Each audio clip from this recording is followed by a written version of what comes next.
Close your eyes now, and let me take you to a city built on dreams and light. Lisbon. Lisboa. A place where the sun paints everything gold, where the streets themselves seem to sing, and where the Atlantic wind carries stories from distant shores. This is a city that knows about longing, about love, about the bittersweet beauty of moments that slip through your fingers like grains of sand. Imagine yourself walking through narrow cobblestone streets, so old that centuries of footsteps have worn the stones smooth and shining.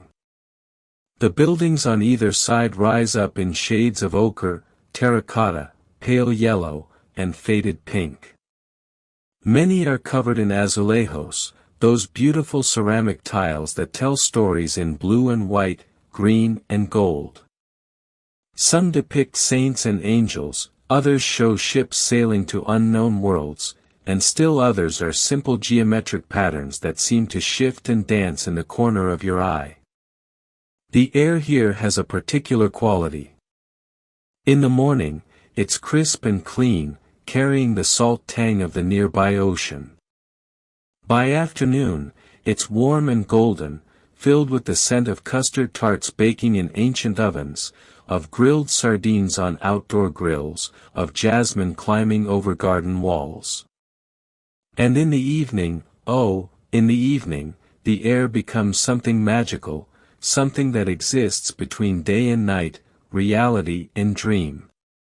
Lisbon is a city built on 7 hills, though some say there are more. These hills give the city its character, its personality. You can never walk for long on level ground. You're always climbing up steep staircases, catching your breath at the top, then descending down winding paths. The city reveals itself slowly, one viewpoint at a time. Around each corner might be a breathtaking vista of terracotta rooftops tumbling down toward the wide blue Tagus River, which isn't really a river at all by the time it reaches Lisbon, but an estuary opening to the sea. The famous yellow trams rattle and clang through the streets, their bells chiming like musical notes. Tram 28 is the most beloved, winding its way through the oldest neighborhoods, so narrow in places that passengers could reach out and touch the buildings on either side. Inside these trams, strangers sit close together, swaying with the motion, sharing smiles when the tram lurches around a particularly tight corner. There's a concept in Portuguese that you need to know to understand this story, to understand Lisbon itself. The word is saudade. There's no direct translation in English. It's a deep emotional state of nostalgic or profound melancholic longing for something or someone that one loves. It's the love that remains after someone is gone. It's the recollection of feelings, experiences, places, or events that once brought excitement, pleasure, and well-being, but now trigger the senses and make one live again. It's a vague and constant desire for something that does not and probably cannot exist. Saudade is in the fado music that pours from tavern doorways in the old neighborhoods at night. It's in the way the afternoon light falls across empty chairs in small squares. It's in the patient waiting of fishermen's wives for ships that may never return. It's woven into the very fabric of Portuguese life, neither wholly sad nor wholly beautiful, but something richer than either emotion alone. This is the city where our story unfolds. A love story, yes, but more than that. A story about finding home, about the courage it takes to let yourself be known, about how a place can become inseparable from the people we love there. Let the city settle into your mind now, let yourself walk its streets in your imagination. Feel the warm stones beneath your feet. Hear the distant song of someone practicing fado scales, the voice rising and falling like waves. Smell the sea. This is Lisbon, and this is where Ana and Miguel found each other. But I'm getting ahead of myself. Let me slow down. Let me start at the beginning, the way all good stories should start, with an introduction to our characters, to the souls who will walk through this tale and, perhaps, walk through your dreams tonight as you drift toward sleep. In the heart of Alfama, the oldest neighborhood in Lisbon, where streets are so narrow that the buildings seem to lean in to whisper to each other, there was a small workshop. You might have walked past it 100 times without noticing. The door was painted a faded blue, and a small brass sign beside it read simply, Ana Ferreira, Restauro de Azulejos. Tile Restoration. Ana was 32 years old, though people often thought she was younger. She had that quality of seeming somehow outside of time, perhaps because she spent her days working with objects that were centuries old, or perhaps because there was something eternally youthful in her wonder at the beauty she uncovered in her work. She had inherited the workshop from her grandmother, who had learned the craft from her grandfather, creating a chain of knowledge passed down through generations like a precious secret. Anna's hands knew things that couldn't be taught from books. They knew how to mix the glazes to exactly the right consistency, how to apply them with brushes made from squirrel hair, how to fire them in the old kiln in the back room that was older than anyone could remember. But Anna's true gift wasn't just in creating new tiles. It was in restoration, in taking broken, damaged, forgotten pieces and bringing them back to life. She could look at a cracked tile from a ruined palace and see not what it was, but what it had been, and what it could be again. She could match colors that had been mixed by hands that turned to dust 200 years ago. She could recreate patterns from the smallest fragment, intuiting the design that had been lost to time and accident. Her workshop was a cave of wonders. Every surface was covered with tiles in various stages of restoration. Some were still caked with the grime of decades, waiting for her patient cleaning. Others gleamed in their newly restored glory, blues so deep you felt you could fall into them, whites so pure they seemed to glow with inner light.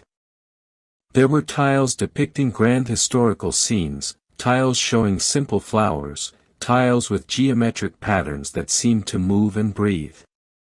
Anna lived above the workshop in a small apartment filled with books, plants, and more tiles. She had never married, though she'd had opportunities. Her mother worried, of course, in the way mothers do. But Anna had always felt that she was waiting for something, though she couldn't have said what. She dated occasionally, had brief relationships that flickered like candles in the wind before going out. Something was always missing, some essential connection that would make her want to share her life, her workshop, her mornings and evenings. She spent her days alone, mostly, bent over her work table with a magnifying glass, her hands steady and sure. She listened to the radio while she worked, usually the classical music station, though sometimes she'd switch to the station that played old fado recordings. The mournful songs suited the quiet concentration of her work. In the evenings, she would walk through Alfama, greeting the neighbors who had known her since childhood. She'd stop at the same small grocery to buy bread and cheese and wine. She'd climb the stairs to the Miraduro de Santa Luzia, the viewpoint near her workshop, and sit on the wall watching the sun set over the Tagus. The river would turn gold, then orange, then purple, and the lights of the city would begin to twinkle on one by one, like stars being born. She was content, Anna told herself. She had her work, which she loved. She had her neighborhood, her city, the beauty that surrounded her every day. She had her health, her independence, her small but sufficient income. She had friends, though most had married and had children now, and their lives were busy with different concerns. She told herself she was content. But at night, alone in her apartment with the sounds of Alfama drifting up through her windows, the laughter from taverns, the crying of babies, the arguments and reconciliations of couples, she would sometimes feel that ache, that saudade, though for what she did not know. For something she'd never had, perhaps. For a connection she'd only imagined. For a love that was still just a possibility, a beautiful tile waiting to be created. She would think about the tiles she restored, about how they had been made by people long dead, commissioned by people whose names were forgotten, installed in buildings that no longer existed. These tiles had seen so much, had been part of so many lives and stories. And now they sat in her workshop, waiting for her to give them new life, new purpose. Sometimes she wondered if she too was waiting to be restored, to be made whole by some hand she couldn't see, couldn't yet imagine. But these were just the thoughts that came before sleep, and in the morning, she would wake with the sun streaming through her windows, would wash her face with cold water, would tie her hair back, would descend the stairs to her workshop, and would lose herself again in the patient, beautiful work of mending broken things. Across the city in Barro Alto, where the streets are arranged in a neat grid so different from the maze of Alfama, there was a café called O Pombo, the Dove. It had been owned by the same family for 4 generations, and its current owner was Miguel Santos, who was 35 and had never expected to inherit it. Miguel had grown up in that café. His earliest memories were of sitting under tables watching the customers' feet go by, of the smell of coffee and brandy, of his grandmother singing while she washed dishes in the back. He'd done his homework at the corner table while his father worked the bar. He'd had his first kiss in the alley behind the café when he was 15. It was, in every way, his home. But Miguel had never planned to run it. He was a musician, a guitarist who played fado, and he was good. Very good. By the time he was 20, he was playing in the best fado houses in Lisbon, accompanying the great fadistas whose voices could make strong men weep.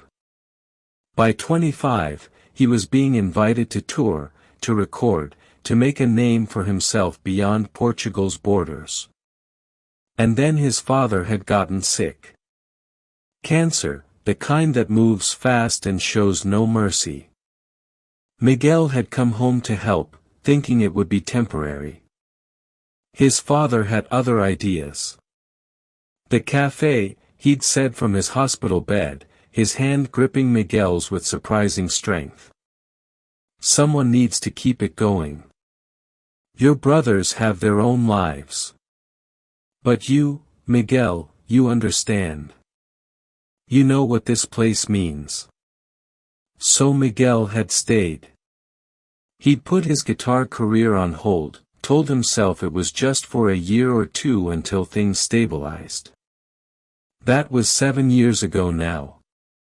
His father had died, his mother had retired to live with Miguel's sister in the countryside, and Miguel found himself the proprietor of O Pombo, serving coffee and wine and small plates of food to the same customers his grandfather had served, and his grandfather before him. He kept the café much as it had always been.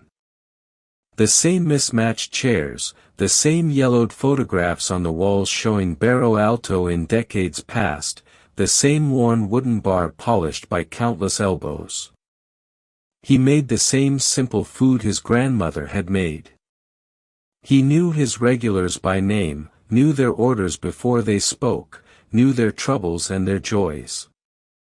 But at night, after he closed the café, after he'd cleaned the last table and counted the register and locked the door, Miguel would take his guitar and go to a small fado house 2 streets over. There, in a room that smelled of wine and sadness and smoke, he would play. His fingers would find the familiar patterns on the strings, and he would accompany the fadistas who sang of lost love and longing, of the sea and the sailors who never returned, of neighborhoods that existed now only in memory. When Miguel played, something happened. The notes that came from his guitar weren't just music. They were emotion made audible. They were Saudade transformed into sound. People would close their eyes when he played, lost in their own memories and yearnings. Even the singers, professionals who had performed hundreds of times, would find themselves moved by the depths Miguel's playing drew from them. He had lovers, from time to time. There was the poet who stayed for 6 months before leaving to teach in Brazil.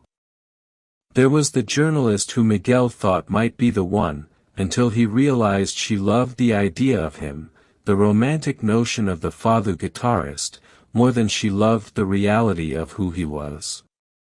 There was the tourist from Germany who wanted him to leave everything and come with her, start fresh in Berlin, leave all of this behind. He'd almost said yes to that one. But he never could quite do it. Never could quite leave Lisbon, leave the cafe, leave his music. He told himself he was being responsible, honoring his father's wishes, keeping a piece of history alive. But sometimes, in the quiet of late night after the fado house closed, walking home through streets that had finally settled into silence, he wondered if he was just afraid. Afraid of the risk of trying for something bigger, afraid of failing, afraid of losing even the small pieces of music that remained to him. Miguel had dark hair that curled slightly too long over his collar, and warm brown eyes that crinkled at the corners when he smiled. He had his father's strong hands, calloused from years of pressing guitar strings, and his mother's gentleness. He was kind to his customers, patient with the old men who came every day to argue about football, indulgent with the young couples who stayed too long over a single glass of wine. But there was a sadness in him too, a heaviness that he carried like a stone in his pocket. It was the weight of dreams deferred, of roads not taken, of all the music that remained trapped inside him, unplayed and unheard. He felt sometimes like the fado songs themselves, beautiful but mournful, rich but resigned. He felt like he was waiting, though for what he did not know. And so his days passed in a rhythm as regular as the tides. Wake, open the cafe, serve coffee and breakfast. Prepare lunch, serve lunch, clean. Serve afternoon coffee and evening drinks. Close the cafe, walk to the fado house, play until late. Walk home, sleep, wake, and begin again. It was a good life, he told himself. It was enough. But at night, before sleep claimed him, he would sometimes feel a longing so intense it was almost physical, a yearning for something he couldn't name, for someone he'd never met, for a life that existed somewhere in the space between his waking thoughts and dreams. It was a Thursday in late spring when Ana and Miguel first saw each other. The kind of day when Lisbon shows off shamelessly, when the light is so perfect it seems to come from everywhere and nowhere at once, when the temperature is exactly right, when the breeze carries the smell of the ocean and blooming jasmine in equal measure. Ana had finished work early. She'd been restoring a particularly difficult tile, a piece from an 18th-century palace that had been demolished decades ago. The tile showed a portion of a sailing ship, and she'd spent days getting the precise shade of blue for the water, mixing and testing and mixing again. Finally, that afternoon, she'd achieved it. The perfect color, the exact match to the fragments of original glaze remaining on the tile. It was a small victory, but it filled her with a satisfaction so complete that she'd decided to reward herself with an evening walk.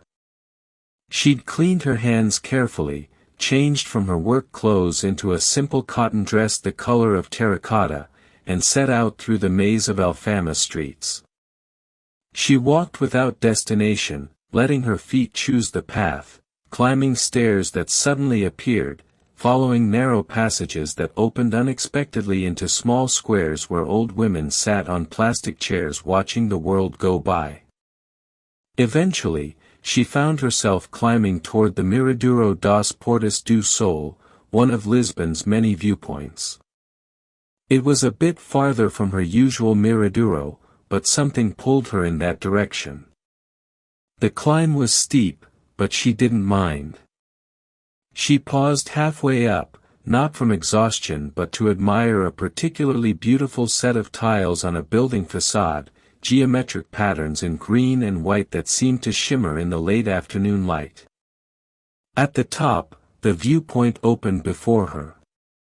There was a terrace with a low wall, some trees providing dappled shade, and the view. Oh, the view!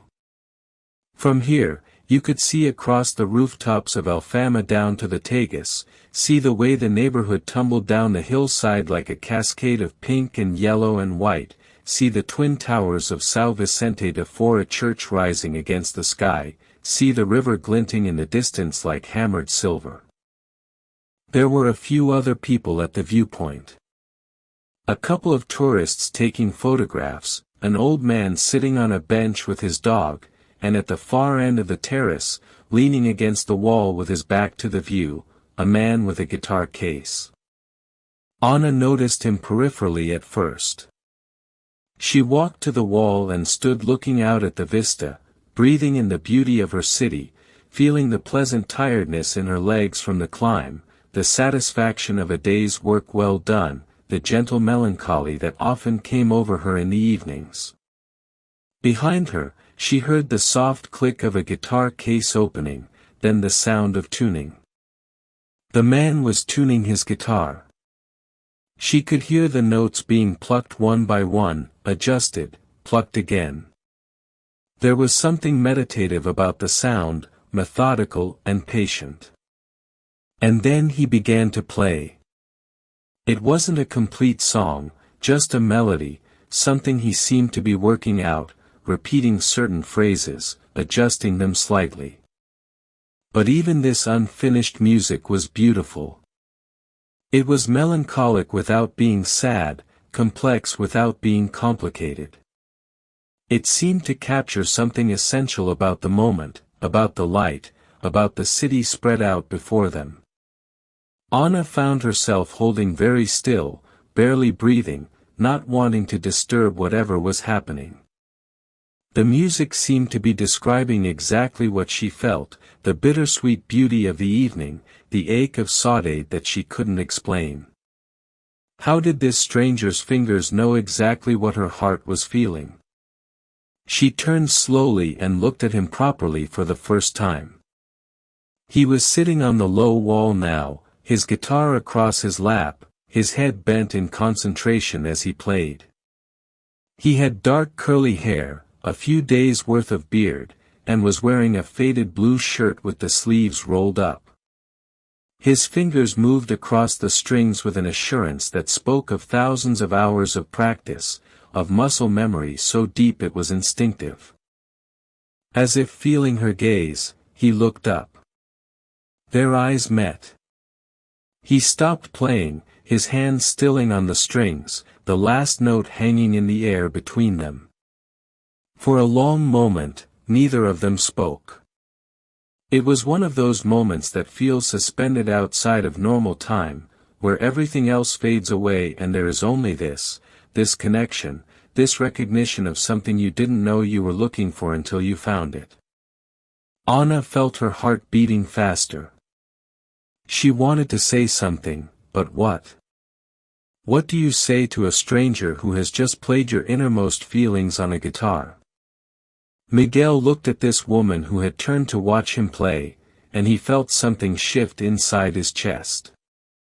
She was beautiful, but not in the obvious way that would make him notice her in a crowd.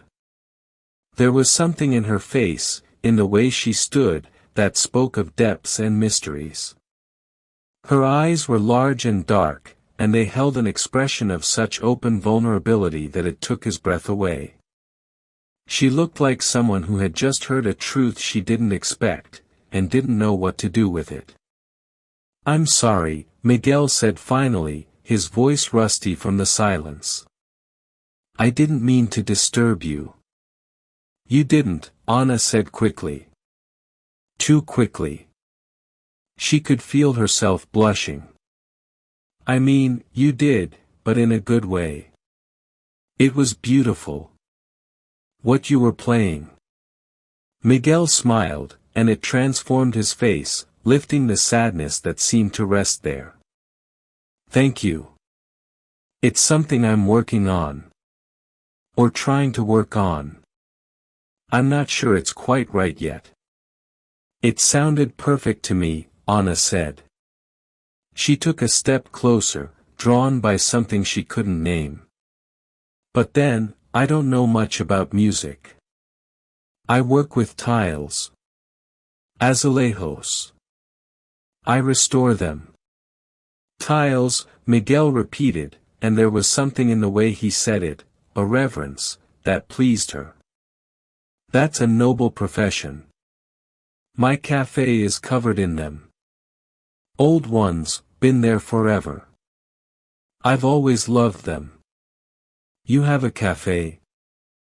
"Oh, Pombo, in Barro Alto. It was my father's. And his father's before him." "And you play guitar," Anna said, stating the obvious because her brain seemed to have stopped working properly. What was wrong with her? "I do," Miguel said. He set the guitar carefully aside and stood up, walking toward her. Not close enough to be intrusive, but close enough that they could talk without raising their voices. "I play fado, mostly. At night, after the cafe closes. I listen to fado sometimes," Anna said. "While I work. There's something about it that goes well with the concentration, with the precision required." "Yes," Miguel said, understanding immediately. "Yes, exactly. It's music that demands attention. You can't listen to it casually." They stood there, two strangers on a viewpoint terrace as the sun began its slow descent toward the horizon. The light was changing now, becoming warmer, more golden. The tourists had left. Even the old man with his dog had wandered away.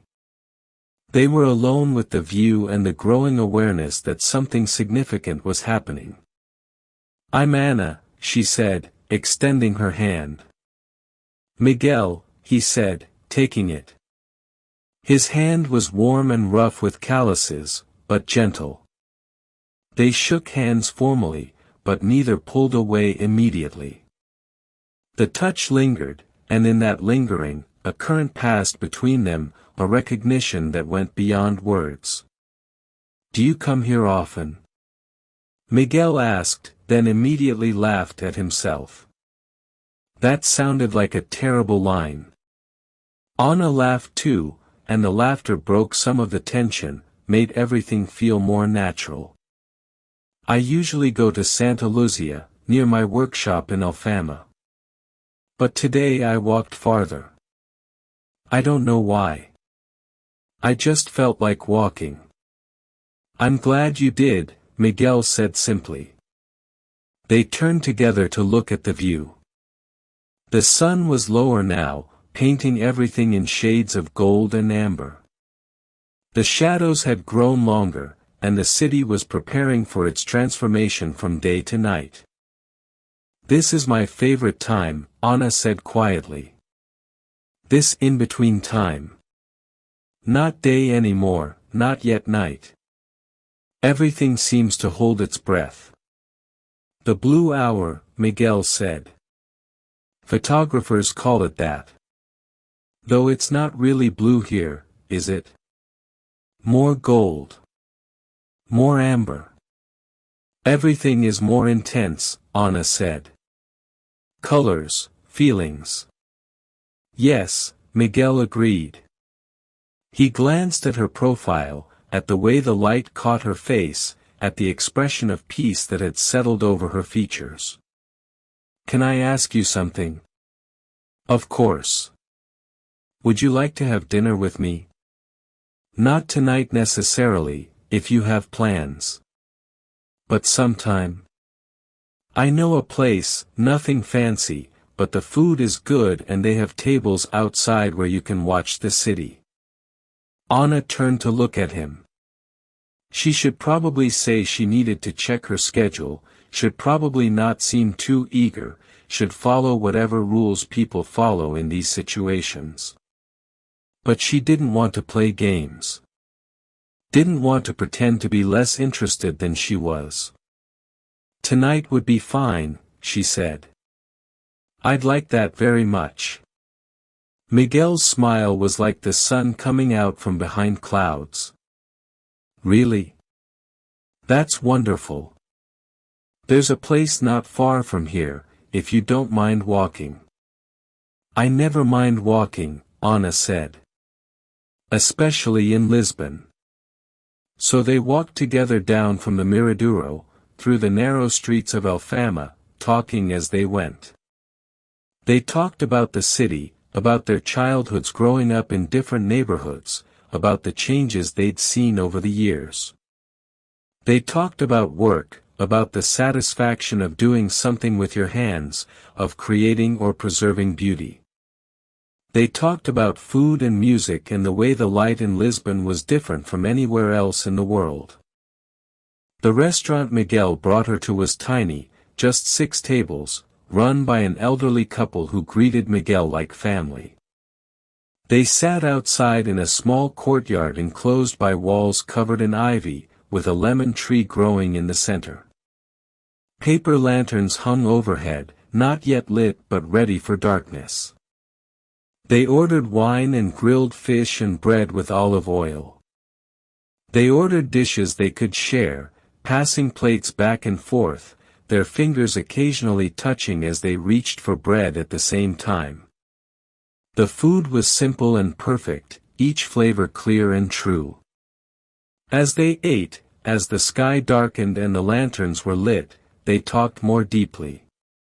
About loneliness and longing, about dreams deferred and paths not taken, about the weight of family obligation and the pull of personal desire.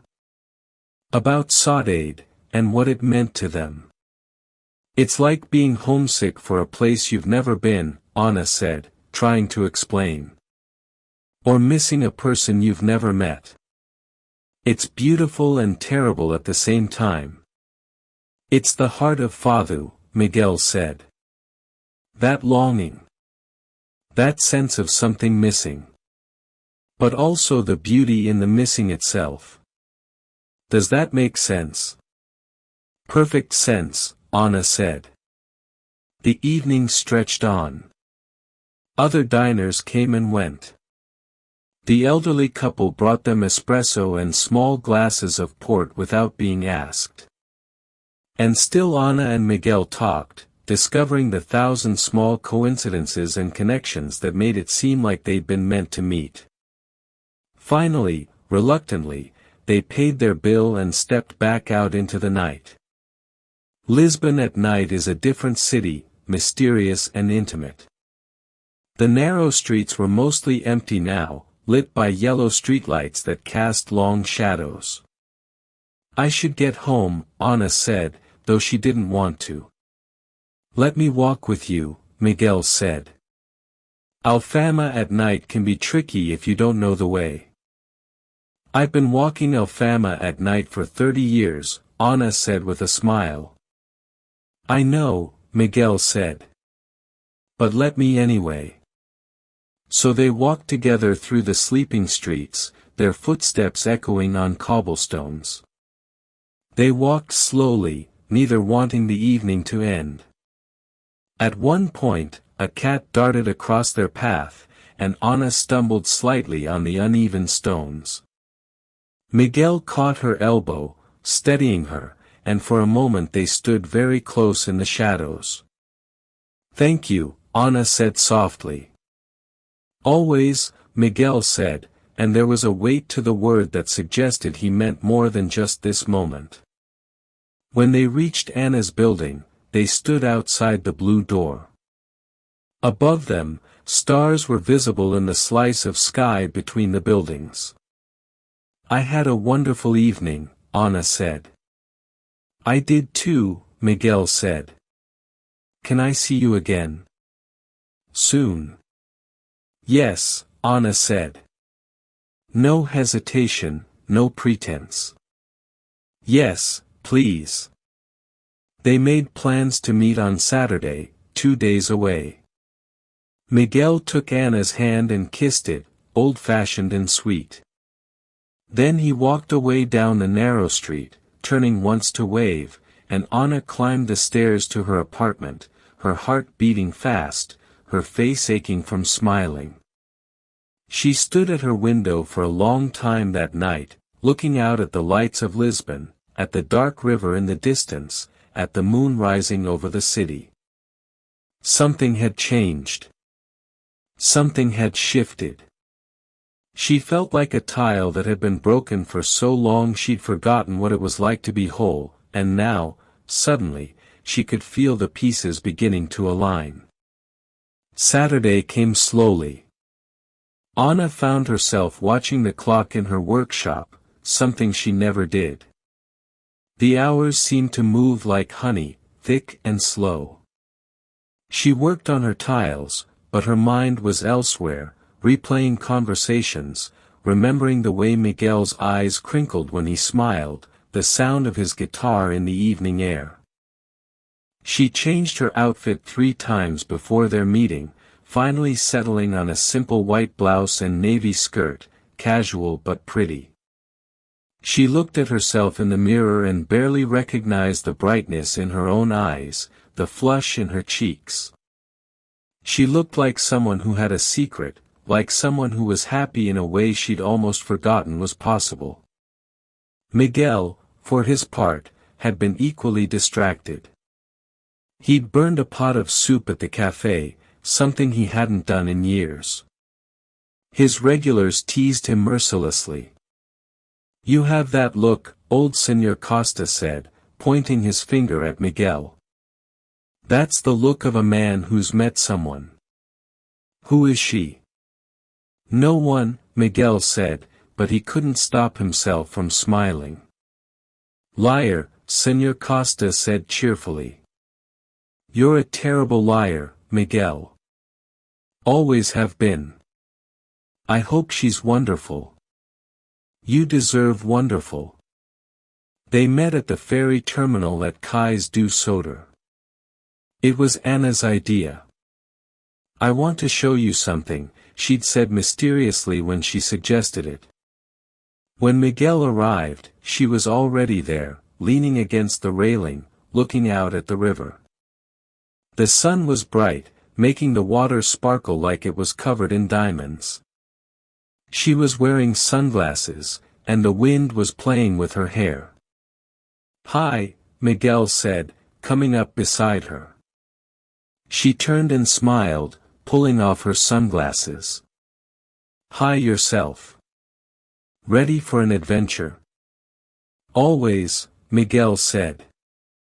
They took the ferry across the Tagus to Casilhas, standing at the railing like tourists, even though they were both Lisboetas born and bred. The crossing took only about 10 minutes, but it felt like entering another world. Behind them, Lisbon spread out in all its glory, the city climbing its hills, monuments and churches rising against the sky. Ahead, the south bank approached, less dramatic but beautiful in its own way. "I love this view," Anna said, looking back at Lisbon. "You can see the whole city from here. All of it at once. Sometimes when I get too caught up in the details of my work, too focused on tiny cracks and imperfections, I need to come here and see the big picture. Remind myself of the context, you know." Miguel nodded. "I do the same thing, but with a walk. When I'm stuck with a piece of music, when I can't quite find what I'm looking for, I walk through the city. Something about the movement, the changing scenery, it shakes things loose in my brain. They spent the day wandering Casilhas and then taking a bus along the coast to small beaches and clifftop viewpoints. They had lunch at a simple seafood restaurant where the tables were covered in paper and the wine came in clay jugs. They ate shrimp and clams and squid, cracking shells with their fingers, laughing at the mess they made. Miguel told her about his father, about the deathbed promise, about how he'd given up touring to run the cafe. He told her about the what-ifs that kept him up at night, about the music that he felt was trapped inside him, unwritten and unplayed. "Do you resent it?" Anna asked gently. "The cafe, I mean. Your father's wishes." Miguel thought about this for a long moment. "No," he said finally. "Not resent, exactly. But sometimes I feel like I'm living someone else's life. Does that make sense? Like I'm following a script someone else wrote, playing a role instead of being myself." "Yes," Anna said. "I understand that. Though for me it's different. My work, the tiles, that feels truly mine. My grandmother gave me a gift when she taught me, not an obligation. But the rest of my life." She paused, searching for words. "Sometimes I feel like I've been so focused on preserving the past, on restoring what was broken, that I've forgotten to create a present for myself. To build something new. We're quite a pair, aren't we?" Miguel said with a rueful smile. "Both stuck in the past in our own ways. Maybe we can help each other get unstuck," Anna suggested. They took the ferry back as the sun was setting, and Lisbon before them was aflame with golden light. The whole city seemed to glow from within, every window catching the sun, every tile on every building reflecting light like mirrors. It was so beautiful it hurt to look at, the kind of beauty that makes you ache with the knowledge that this moment will pass, can never be captured or held. They stood close at the railing, not quite touching but aware of every inch of space between them. Anna felt Miguel's hand move closer to hers on the railing, felt the warmth of him beside her. She turned her head slightly and found him already looking at her, not at the city. "What?" she asked, smiling. "You," he said simply. "The way the light catches your face. I'm trying to memorize it." Anna felt her breath catch. "Miguel. Can I kiss you?" he asked. "I've been wanting to since Thursday. Since the moment you turned around at the Miraduro." "Yes," Anna whispered. He leaned in slowly, giving her time to change her mind, but she didn't. When his lips met hers, it felt like the most natural thing in the world, like something that had been waiting to happen for years. The kiss was soft at first, tentative, and then deeper, more certain. Anna's hand found the back of his neck, his curls soft between her fingers. Miguel's hand cupped her face, his thumb brushing her cheek. When they finally pulled apart, the ferry was pulling into the dock, and Lisbon was waiting for them, beautiful and patient and eternal. They spent the rest of that evening walking through the city hand in hand, stopping at a small bar for wine, kissing in shadowed doorways like teenagers. Everything felt new and ancient at the same time, as fresh as morning and as old as the stones beneath their feet. In the days that followed, they fell into a pattern. Miguel would close the cafe in the afternoon, leaving it in the hands of his capable assistant. He would meet Anna at her workshop, and they would explore Lisbon together, seeing their city with new eyes because they were seeing it together. They rode tram 28 from end to end, squeezed together on the wooden seats as the vintage tram rattled through the narrow streets. They climbed to every miraduro they could find, collecting viewpoints like treasures.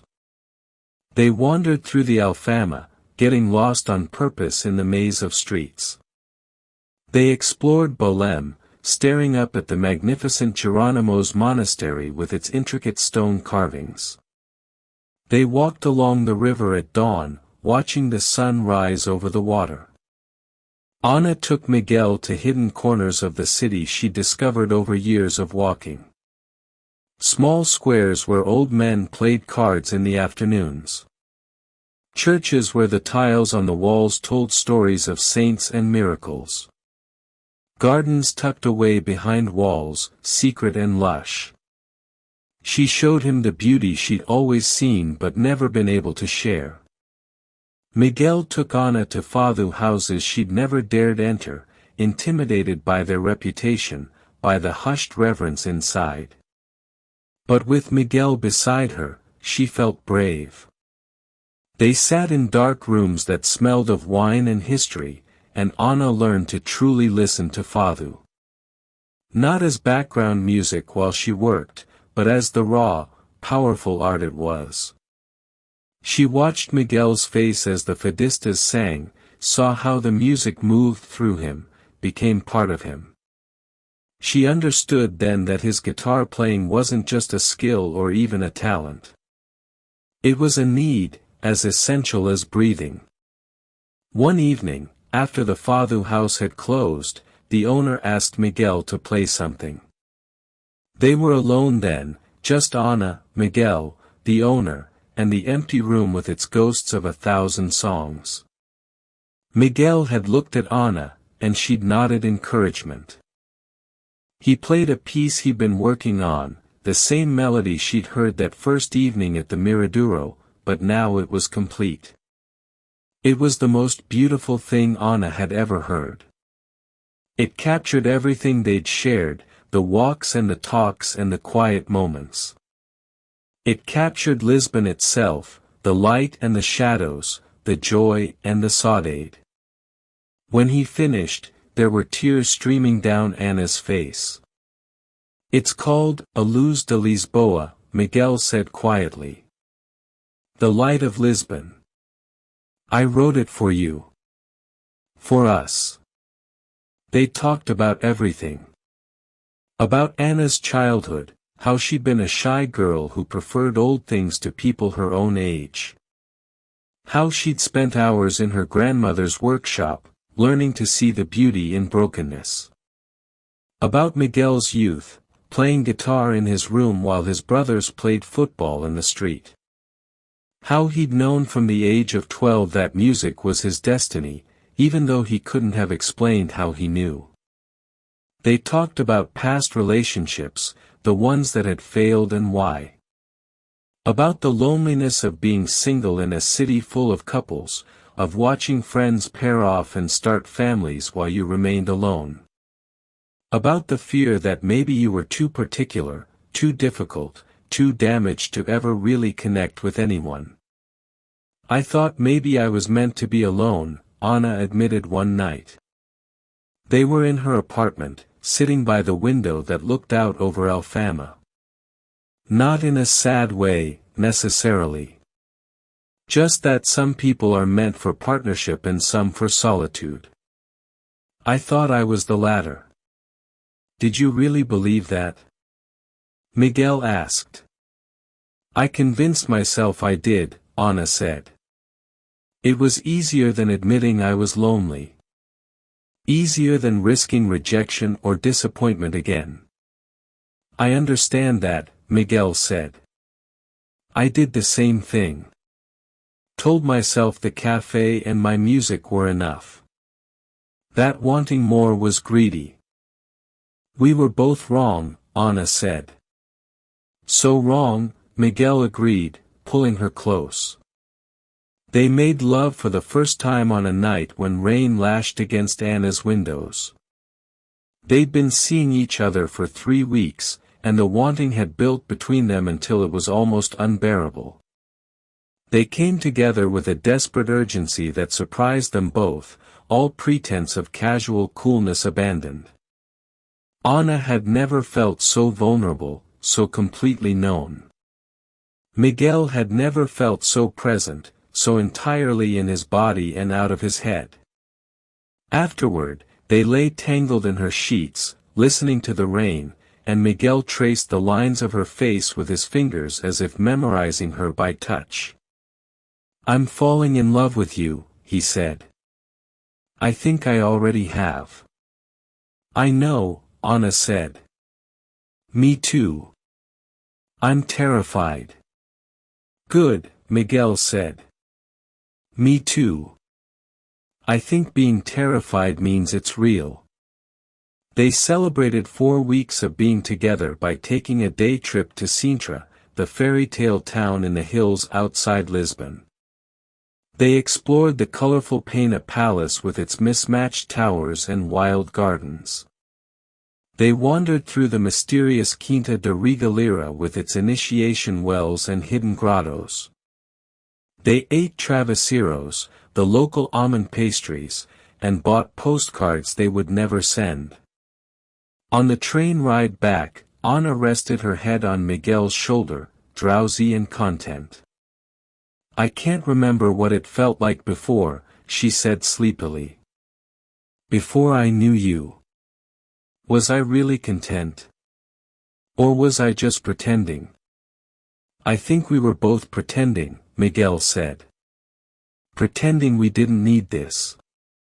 Pretending we weren't waiting," Anna added. They were becoming part of each other's daily lives. Anna started coming to the cafe in the mornings, sitting at the corner table with her coffee and a pastry, sometimes sketching tile patterns in her notebook, sometimes just watching Miguel work. She liked seeing this side of him, the cafe owner greeting his regulars, making coffee with practiced efficiency, comfortable and competent in his domain. Miguel started spending afternoons in Anna's workshop, sitting quietly while she worked, sometimes playing soft melodies on his guitar that she said helped her concentrate. He was fascinated by her craft, by the patience required, by the way she could look at broken pieces and envision them whole.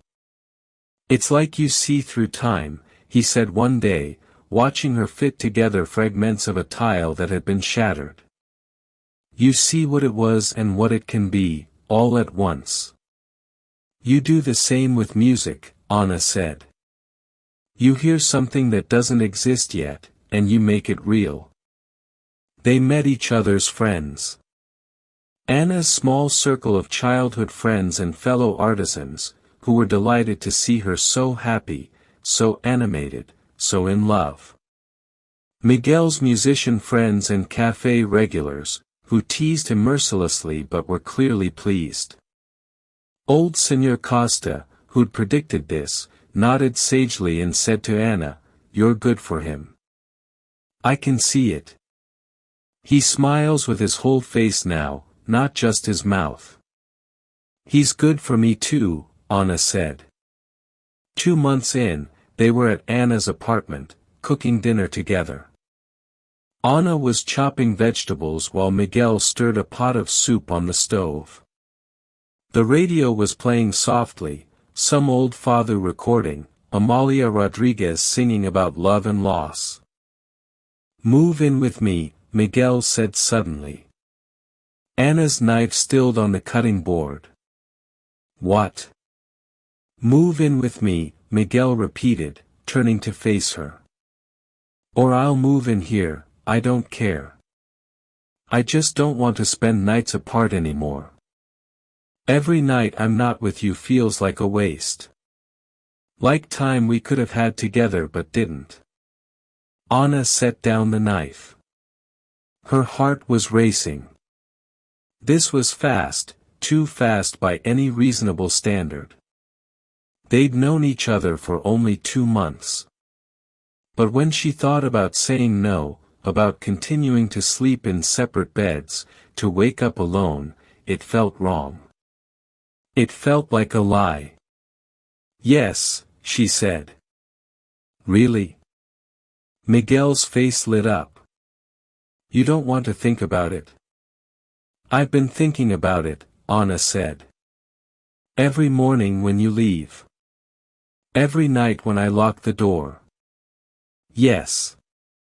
Let's do it. They decided that Miguel would move into Anna's apartment above the workshop. It was small, but it had everything they needed, and Barro Alto was just a tram ride away for Miguel to get to the cafe. More importantly, it felt right. The apartment had already begun to feel like theirs during the hours they'd spent there together. Miguel moved his clothes, his guitar, his few possessions. He didn't have much. Years of living above his family's cafe had taught him to travel light, to not get too attached to things. What he valued couldn't fit in boxes anyway. Their first morning waking up together in their apartment, their home, felt miraculous. Anna opened her eyes to find Miguel already awake, watching her with a soft smile. Good morning, he said. Good morning, she replied. This is real, isn't it? You're really here. I'm really here, Miguel confirmed. And I'm not going anywhere. They settled into domestic life with surprising ease. They learned each other's rhythms and habits. Anna discovered that Miguel was an early riser who liked to sit with his coffee in silence for the first half hour of the day. Miguel learned that Anna needed gentle coaxing to wake up, that she was not a morning person but transformed into brightness once she'd had coffee and breakfast. They cooked together, combining Anna's precise, recipe-following approach with Miguel's instinctive, taste-as-you-go style. They learned to compromise, to dance around each other in the small kitchen, to work as a team. They shopped together at the Alfama market, picking out vegetables and fish, greeting the vendors who quickly learned they were a couple. They developed rituals. Sunday mornings they would walk to a particular bakery for fresh bread and pastries, then come home and eat breakfast in bed, scattering crumbs on the sheets. Wednesday evenings, after Miguel closed the cafe, they would go to the fado house where he played, and Anna would sit at the same small table near the stage, watching him with love and pride. Saturday afternoons they reserved for exploring, finding new parts of Lisbon to discover together. Their friends noticed the change in both of them. Anna had always been somewhat reserved, careful with her words and her trust. Now she was more open, quicker to laugh, less afraid to be vulnerable. Miguel had carried a sadness with him for so long that people had almost forgotten he could be different. Now that sadness hadn't disappeared, the Saudade was still there, but it was balanced by joy, by presence, by hope. 3 months became 4, became 5. Summer arrived in Lisbon, and with it came the heat, the dry air, the particular quality of light that turns everything sharp-edged and brilliant. The city filled with tourists, and Anna and Miguel navigated the crowds with the confidence of locals, knowing the quiet streets and hidden corners where they could escape. They spent hot afternoons in Anna's workshop with the windows open, a fan turning lazily overhead.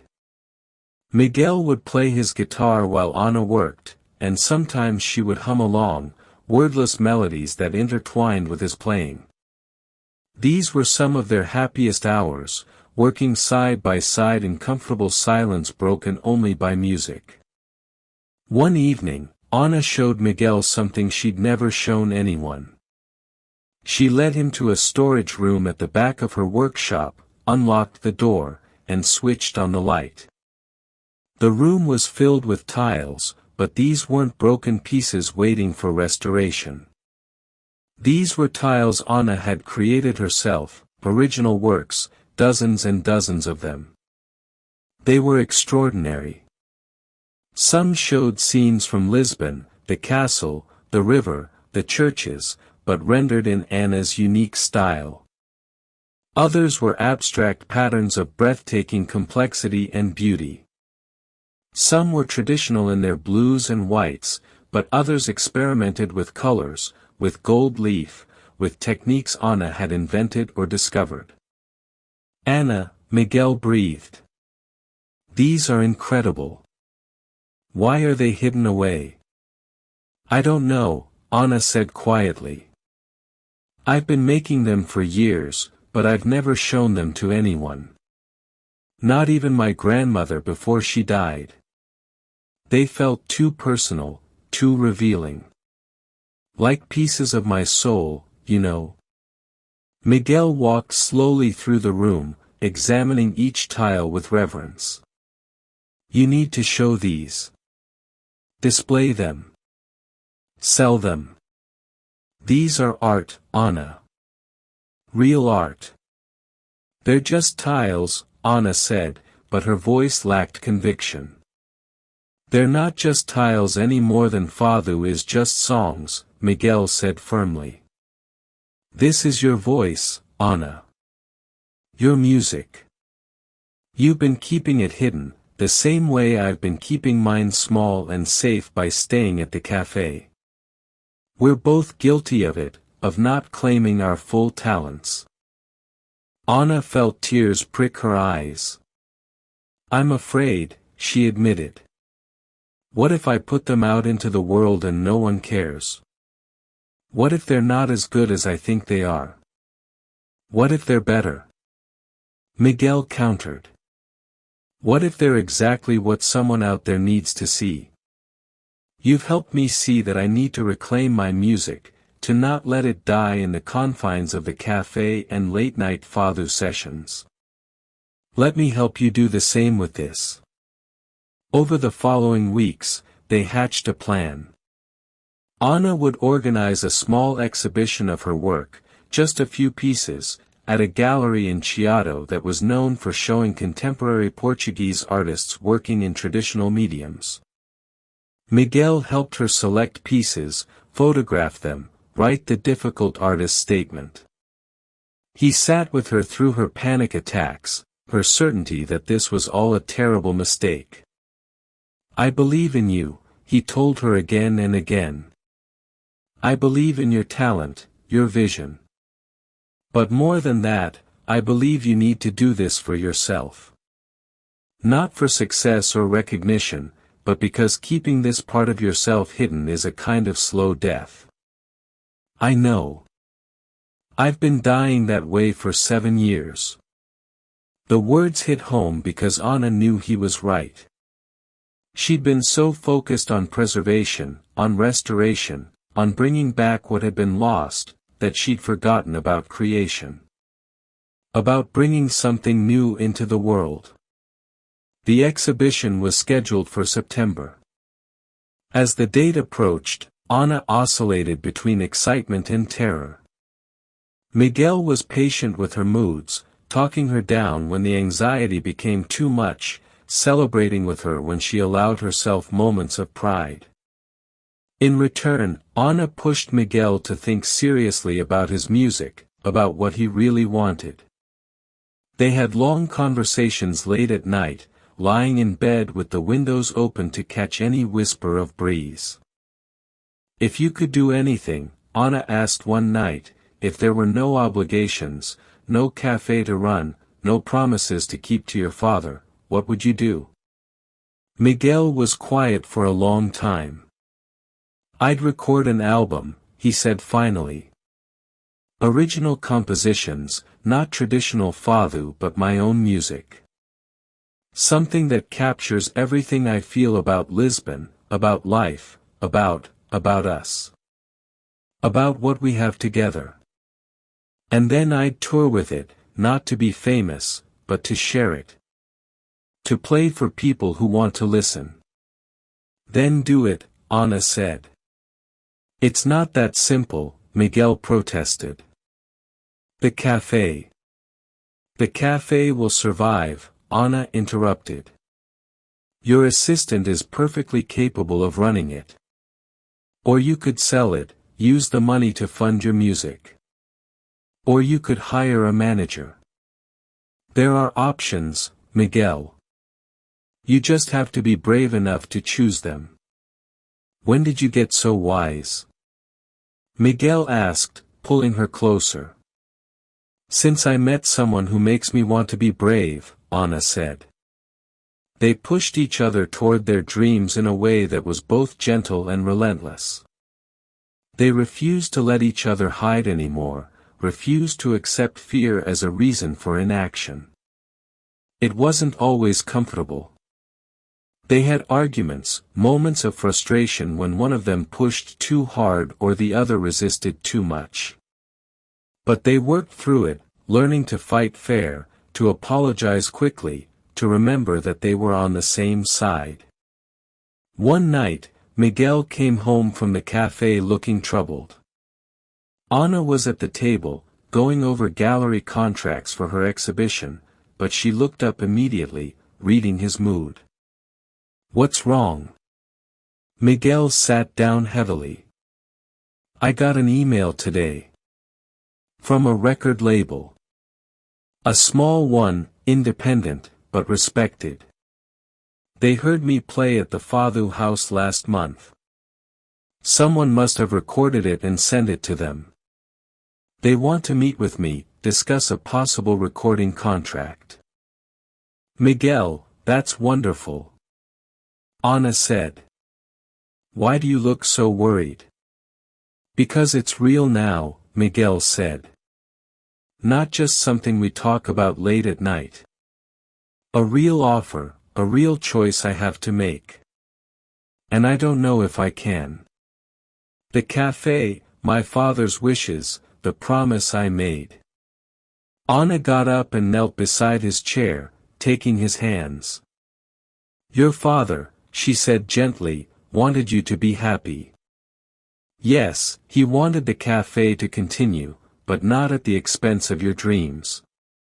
Not if it meant sacrificing who you really are. You've honored his wishes for 7 years, Miguel. You've kept the cafe going, kept that piece of family history alive. But you've done your duty. You've earned the right to choose your own path now. What if I'm making a mistake?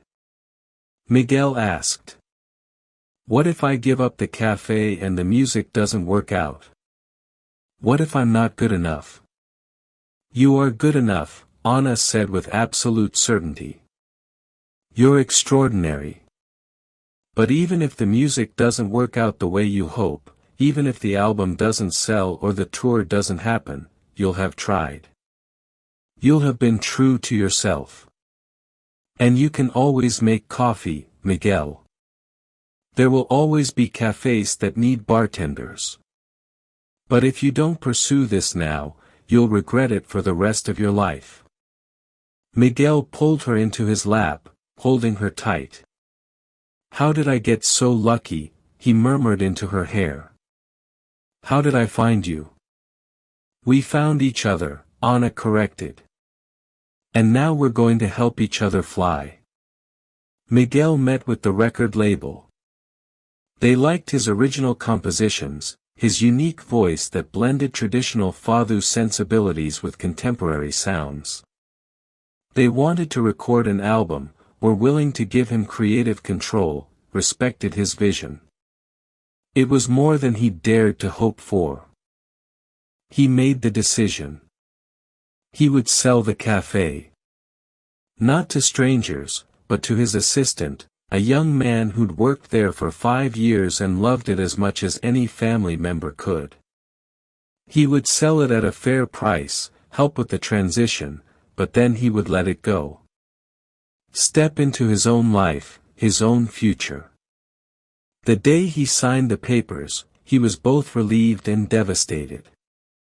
He'd spent 7 years in that cafe, and 35 years of his life knowing it would always be there, always be part of his identity. Letting it go felt like cutting an anchor line, terrifying and liberating at once. Anna held his hand through it all, understanding that he needed to grieve even as he celebrated. She knew about letting go, about the pain and freedom of release. But love stories, like life, are never simple. Just as everything seemed to be falling into place, just as Anna's exhibition was opening and Miguel's album was being recorded, reality intervened with complications neither of them had foreseen. Anna's exhibition was a success. More than a success, it was a revelation. The gallery was packed on opening night, and not just with friends and the curious. Serious collectors came, critics from the major newspapers, other artists.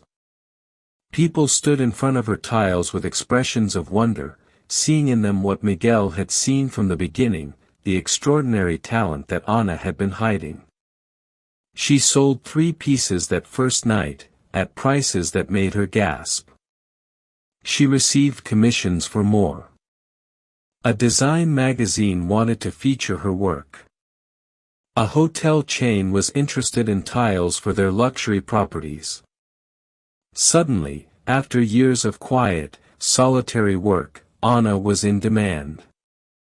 It was everything she'd dreamed of and everything she'd feared. Because with success came pressure, expectations, obligations. People wanted more tiles, larger pieces, faster production. They wanted her to teach workshops, to speak on panels, to become a public figure in the art world. And then came the offer that changed everything. A prestigious art museum in New York wanted to mount a major exhibition of contemporary Portuguese azulejo artists. They wanted Anna to be one of the featured artists. But more than that, they wanted her to come to New York for 6 months, to create a series of large-scale installations specifically for the museum, to be an artist in residence. It was the opportunity of a lifetime. The kind of recognition that could establish her career internationally, that would mean she'd never have to worry about money or obscurity again.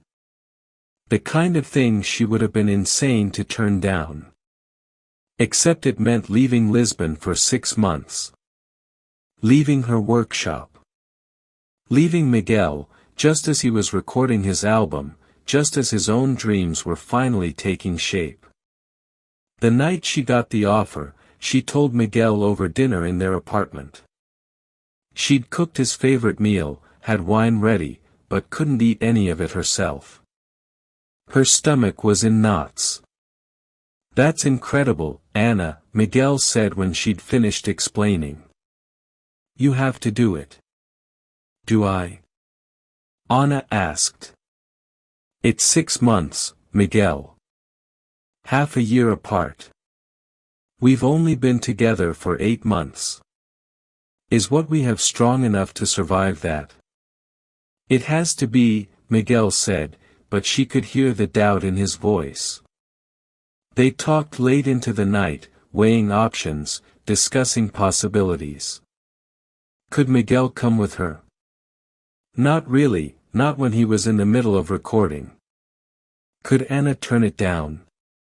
She could, but they both knew what that would cost her, the resentment that might build over time. "I don't want to lose you," Anna said, tears streaming down her face. "I just found you. I just found us. You won't lose me," Miguel promised. "We'll make it work." 6 months.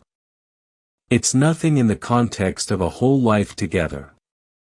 But 6 months felt like forever when you measured it in nights apart, in mornings waking up alone, in all the small daily rituals that had become so precious. They thought about it, more than once. Not screaming matches, but tense, painful conversations where old fears and insecurities surfaced. Anna accused Miguel of not really understanding what this meant to her, of not supporting her career the way she'd supported his. Miguel accused Anna of being willing to abandon what they had for professional success, of not fighting hard enough to find another way. Both accusations were unfair, and they both knew it, but fear makes people cruel sometimes. Fear of loss, of abandonment, of being forgotten or left behind. They made up after each fight, holding each other desperately, apologizing, recommitting. But the tension remained, a thread of anxiety woven through their days. Anna accepted the residency. How could she not? It was what she'd been working toward, what Miguel himself had pushed her toward. But the joy she should have felt was muted by dread. They had 2 months before she would leave. They tried to make them count, to create enough memories to sustain them through the separation. They took a trip to Porto, spending 3 days exploring Miguel's favorite northern city. They went to Evora, wandering among Roman ruins and medieval streets. They returned to Sintra, retracing the steps of that earlier, happier visit. They made love with an urgency that bordered on desperation, as if they could imprint themselves on each other so deeply that distance wouldn't matter. They took hundreds of photographs. They recorded Miguel playing guitar, Anna humming along, so they could listen to each other's voices when apart. But underneath everything was the ticking clock, counting down to separation. The night before Anna left for New York, they didn't sleep. They stayed up talking, making love, talking more, holding each other in the dark. At dawn, they walked to the Miradero das Portas do Sol where they'd first met, and watched the sun rise over the city they both loved. "I'll call you every day," Anna promised. "I'll send you music," Miguel said. "New recordings as I make them. So you can hear what I'm working on." 6 months, Anna said, trying to make it sound manageable. "We can do 6 months."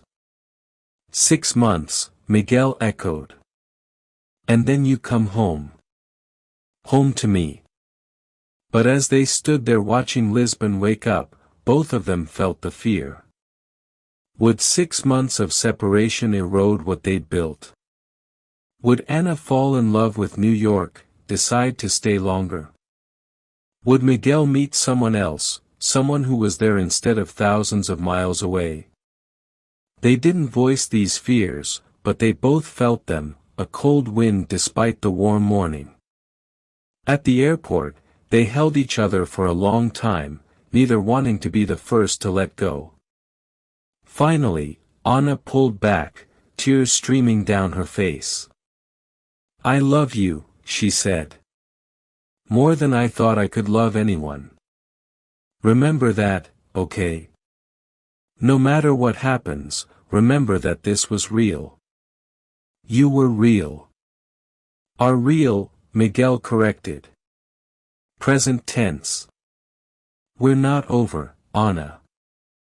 This is just a chapter, not the end of the book." Anna kissed him one more time, then forced herself to walk toward security. She turned back twice, and both times Miguel was still standing there, watching her go, his face a mask of barely controlled grief. The first month apart was torture. They called every day, sometimes twice a day. They video chatted, watching each other through screens, seeing each other's apartments, meeting each other's new friends and colleagues virtually. They sent messages throughout the day, photos, updates, jokes, love notes. But it wasn't the same. Nothing could replace being in the same room, breathing the same air, touching, kissing, falling asleep tangled together. The time difference was brutal. When Anna was starting her day, Miguel was already at lunch. When Miguel was heading to bed, Anna was just getting home from the studio. They had to schedule their calls carefully, sacrifice sleep to match each other's waking hours. Anna threw herself into work, creating pieces that drew on her loneliness, her longing. The museum staff was amazed at her productivity, at the raw emotion in her tiles. She was creating some of the best work of her life, but it was born from pain, from Saudade in its purest form. Miguel did the same, channeling his heartache into music. The album he was recording became a meditation on distance and desire, on love and loss. It was beautiful and heartbreaking, and everyone who heard it knew it was coming from a real place, from actual lived experience. By the second month, the daily calls started to become strained. They'd run out of new things to say. They couldn't remember each other's new routines, would forget to ask about new friends or projects. Small resentments began to build. Ana felt like Miguel didn't really understand the pressure she was under, the demands of the residency. Miguel felt like Ana was so caught up in her New York life that she was forgetting about home, about him. They had their first real long-distance fight when Miguel had to cancel a scheduled video call because of a last-minute recording session. Ana was hurt, felt like he was deprioritizing her. Miguel was defensive, pointed out that she'd cancelled on him twice the week before for similar reasons. The conversation devolved into accusations and hurt feelings, and they hung up angry, both immediately regretting it but too proud to call back right away. They apologized the next day, but something had shifted. They'd proven that they could hurt each other, even across an ocean. That distance didn't protect them from the ordinary failures of relationship, the misunderstandings and disappointments. By the third month, they were calling less frequently, just a few times a week. The conversations were shorter, more surface level. They were both busy, both exhausted, both trying to protect themselves from the pain of missing each other by simply not thinking about it as much. Ana started going out more with her fellow residents, accepting invitations to openings and parties she would have declined before. She told herself it was networking, professional obligation. But really, it was easier than sitting alone in her apartment missing Miguel. Miguel spent more time at the recording studio, working longer hours than necessary.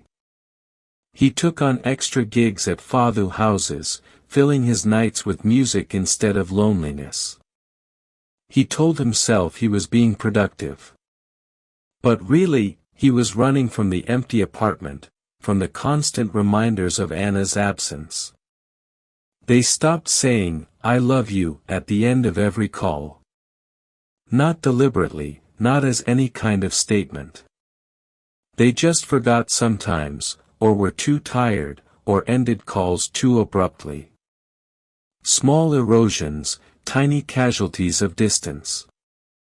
Month 4 brought a crisis. Ana met someone at a gallery opening. A sculptor, American, charming and talented and right there, physically present in a way Miguel couldn't be. Nothing happened, nothing physical, but there was a moment, a frisson of possibility that scared Ana deeply. She could feel herself responding to this person's attention, to the ease of a conversation that didn't require a screen or a time delay. She didn't tell Miguel about it, but her guilt made her more distant on their next call, more distracted. Miguel could feel it, could sense something was different, but didn't know what. He imagined the worst, that Ana was having an affair, was falling for someone else, was about to end things. He started pulling back emotionally, protecting himself from the pain he was sure was coming. He stopped sending daily text messages. He kept their calls brief and surface level. If Ana was leaving anyway, he figured, better to start detaching now. Ana noticed the change and interpreted it as confirmation of her own fears. Miguel was moving on without her. He'd found someone else, or decided he was better off alone. The future they'd imagined together was dissolving, eroded by distance and time. By month 5, they were barely talking. Once a week, maybe, and the conversations were awkward, filled with long pauses and careful, neutral topics. They'd become strangers again, or worse than strangers, because strangers don't carry the weight of disappointed hopes. Anna's residency was nearly over, but she'd been offered an extension, another 3 months to complete a larger project the museum wanted to commission. She should have been thrilled. But all she felt was tired. Tired of New York, tired of being alone, tired of the effort it took to pretend she was fine.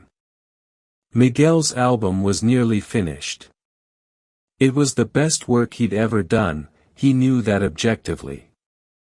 The label was excited, talking about tour dates, about promotion, about his future as a recording artist. Everything he'd wanted. But it felt hollow without Anna there to share it with.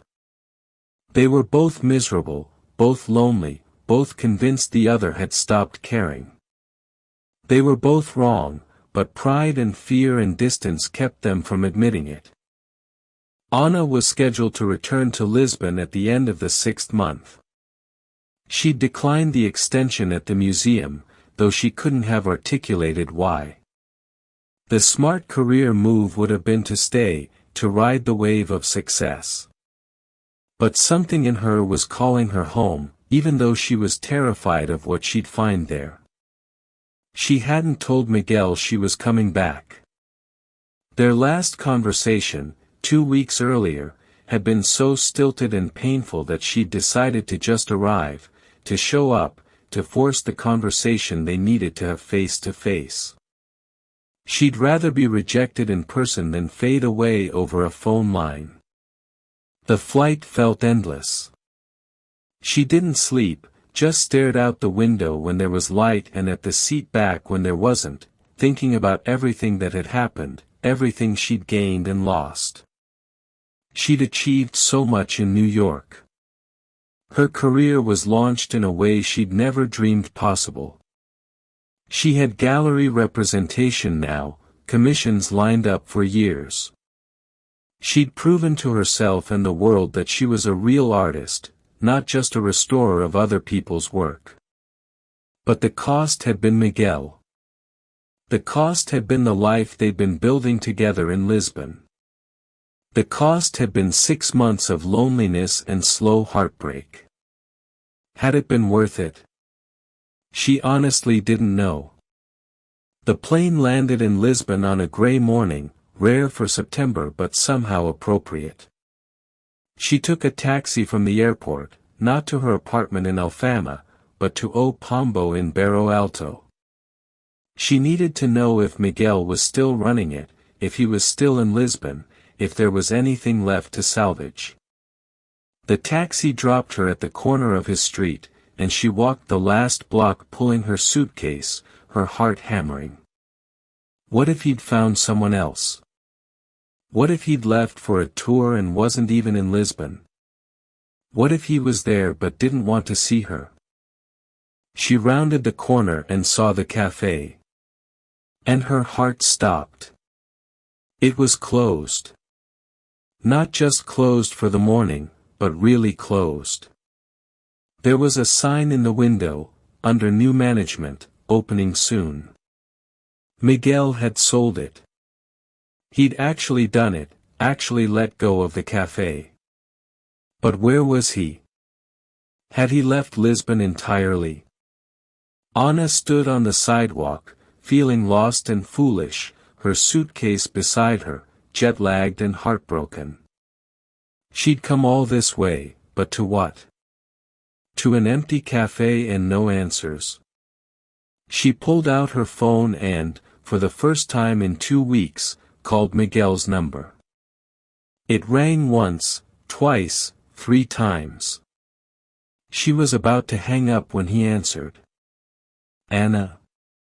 His voice was rough, surprised, wary. Miguel. I'm in Lisbon. I came back. I'm standing outside the cafe, but it's closed and I don't know where you are and she was babbling, she knew, but couldn't stop. "You're here," Miguel interrupted. "You're really here?" "Yes. I'm sorry I didn't tell you I was coming. I needed to see you. To talk to you in person." There was a pause, and Anna could hear something in the background, music maybe, or voices. "Stay there," Miguel said. "I'm coming. I'm not far. Just, stay there, please." He hung up before Anna could respond. She stood there in the gray morning light, rain starting to fall in a fine mist, and waited. She didn't know what else to do. 15 minutes felt like hours. Anna was soaked from the mist, shivering slightly, wondering if this was a mistake, if she should just get another taxi and go home to Alfama. But then she saw him, running down the street toward her, his hair wild, wearing jeans and an old sweater, and looking so heartbreakingly familiar that she felt tears spring to her eyes. He stopped a few feet away from her, breathing hard, just looking at her. They stood like that for a long moment, drinking each other in, seeing the changes 6 months had wrought. Anna had lost weight, looked tired but somehow more herself, more defined. Miguel looked older, sadder, but also more solid, more grounded. "You're here," he said finally. "I'm here," Anna confirmed. "The cafe," she started to say, but Miguel cut her off. "I sold it 2 months ago. To João, my assistant. He's renovating it, going to reopen next month." "You sold it," Anna repeated, still processing. "You actually did it." "You inspired me to," Miguel said. "You went after your dreams in New York. How could I keep hiding from mine?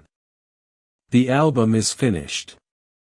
I'm going on tour in January. Germany, Spain, France. 3 months of shows." "Miguel, that's amazing," Anna said, and she meant it, but her voice broke on the words. Because it meant he was leaving too, they were both leaving, their lives pulling them in different directions, and she didn't know how to make that work. "Come with me," Miguel said suddenly, taking a step closer. "On the tour. I know it's crazy, I know you have your own work, but Anna, these 6 months nearly killed me. I can't do another separation. I won't. So come with me. Or don't, and I'll stay here. I'll turn down the tour. I'll choose you over the music if I have to." "No," Anna said sharply. "No, you can't do that. You can't give up your dream for me. I wouldn't let you." "Then what?" Miguel asked, and there was desperation in his voice now. "Because I love you, Anna. I never stopped. Even when we weren't talking, even when I thought it was over, I loved you. I'll always love you. But I don't know how to make this work when we're both pursuing careers that take us away from each other, away from Lisbon." Anna was crying now, not bothering to wipe away the tears that mixed with the rain on her face. "I love you too. I never stopped either. That sculptor I mentioned, nothing happened, but for a moment I thought maybe it would be easier to just move on, to find someone else. But I can't. I don't want anyone else. I only want you." "What sculptor?" Miguel asked, confused. "It doesn't matter," Anna said. "The point is, I try to imagine a life without you, and I can't. These 6 months showed me that all the success in the world doesn't mean anything if I'm alone. If I can't share it with you. So what do we do?" Miguel asked. How do we fix this? Anna thought about it, about the patterns she restored, about how you sometimes had to break things apart to put them back together correctly. About how the most beautiful tiles were often the ones that had been damaged and repaired, the gold veins of kintsugi making them more valuable, more beautiful for having been broken. We stopped trying to do this alone, she said slowly, working it out as she spoke. We stopped thinking in terms of your career or my career, your city or mine. We make decisions together. We compromise. I'll come on tour with you if I can work on smaller portable projects while we travel. You'll come with me to New York if there are opportunities one can't turn down. We base ourselves in Lisbon because this is home, but we accept that our lives might take us elsewhere sometimes. Together, Miguel said, understanding. We do it together. Together, Anna confirmed. Always together. No more long separations. No more trying to be strong and independent and managing alone. We're a team, Miguel. We're partners. That has to come first, before anything else. Miguel closed the distance between them then, pulling her into his arms, and Anna dropped her suitcase and wrapped herself around him, holding on like she was drowning and he was solid ground. They stood like that in the rain, two people who'd almost lost each other but had found their way back. I'm sorry, Miguel said into her hair. I'm sorry I pulled away, that I let my fear make me distant. I'm sorry too, Anna said. I should have told you I was struggling, should have been honest about how hard it was instead of pretending I was fine. We're not very good at this, Miguel said with a watery laugh. At the relationship thing. We'll learn, Anna said. We have time. We have our whole lives. Miguel pulled back enough to look at her face, to cup her cheek in his hand. Our whole lives, he repeated. I like the sound of that. Ana Ferreira, will you? Yes, Anna interrupted. Whatever you're about to ask, yes. Yes to all of it. Yes to everything. Miguel laughed, a real laugh, joyful and free. I was going to ask if you'd have breakfast with me. I haven't eaten yet and I'm starving. Oh, Anna said, laughing too now. Then yes, definitely yes to breakfast. But Miguel? Yes. Ask me the other question. The one you were thinking about asking. Because my answer will still be yes. Miguel got down on one knee, right there on the wet sidewalk, in front of the closed cafe, in the rain. He didn't have a ring, didn't have a prepared speech. He just had his heart and his love and his certainty. Ana Ferreira, will you marry me? Will you be my wife and my partner and my home? Will you build a life with me, here in Lisbon and wherever else we go? Will you let me spend the rest of my days trying to deserve you? Yes, Anna said, pulling him to his feet, kissing him with all the love and relief and joy she felt. Yes, yes, yes. They stood there kissing in the rain, and neither of them noticed when a few passers-by stopped to applaud, or when someone shouted congratulations. They were in their own world, a world of two, reunited and whole. Finally, they broke apart, grinning at each other like fools. I really do need to eat, Miguel said. Come on, I know a place. We can leave your suitcase at my apartment on the way. Our apartment. If you still want to live with me after everything. Our apartment, Anna said, liking the sound of it. Always our apartment. They walked through the rain-slick streets of Barro Alto, hand in hand, talking over each other in their eagerness to share everything that had happened, everything they'd felt, everything they'd learned.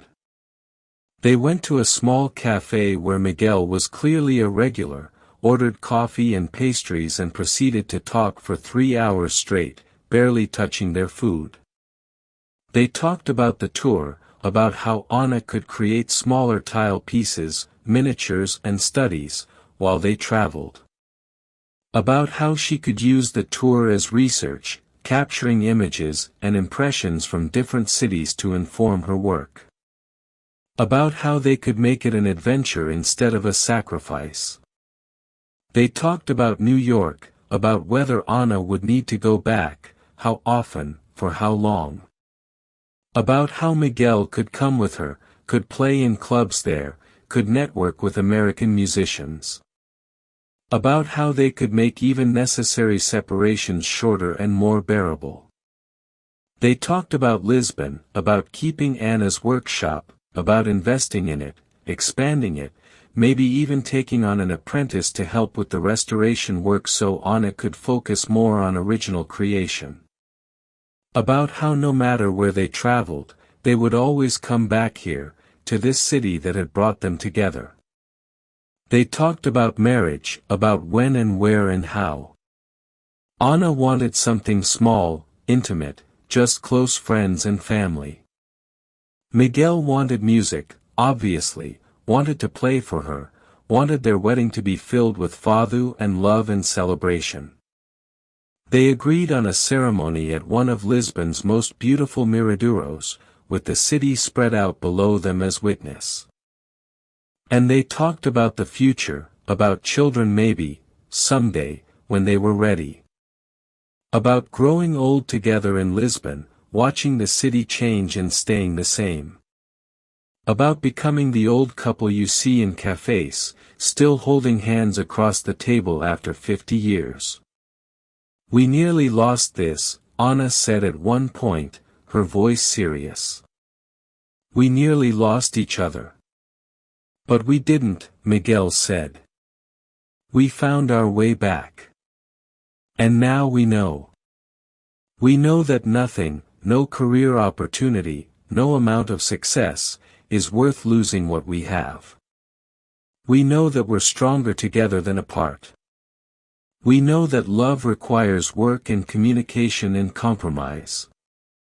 We know that we're worth fighting for, Anna added. Always, Miguel agreed. The next 6 months were a whirlwind, but this time Anna and Miguel faced it together. They planned their wedding for November, a month away, giving them just enough time to organize but not so much that they could overthink it. They were married on a perfect autumn afternoon at the Miraduro de Santa Luzia, where Anna had spent so many evenings alone, before Miguel. Their closest friends and family attended, maybe 40 people in total. Anna wore a simple cream-colored dress and carried a bouquet of the same jasmine that grew over Lisbon's walls. Miguel wore a dark suit and played his guitar, performing A Luz de Lisboa for Anna as she walked toward him. There wasn't a dry eye in the gathering. The song had transformed since he'd first played it for her. It was richer now, deeper, incorporating all the pain and joy and growth of their relationship. It told their whole story in 6 minutes of music, from the sweetness of new love through the ache of separation to the triumph of reunion. Anna's mother wept openly. Miguel's brothers clapped him on the back afterward, proud and moved. Old Señor Costa, Miguel's regular from the cafe, sat in the front row beaming like he'd arranged the whole thing himself. The ceremony was short and heartfelt. They'd written their own vows, promising not just to love each other in the easy times but to choose each other in the hard times, to communicate even when it was difficult, to prioritize their partnership over individual ambition. They promised to make Lisbon their anchor but not their prison, to explore the world together, to build a life that honored both their dreams and their love.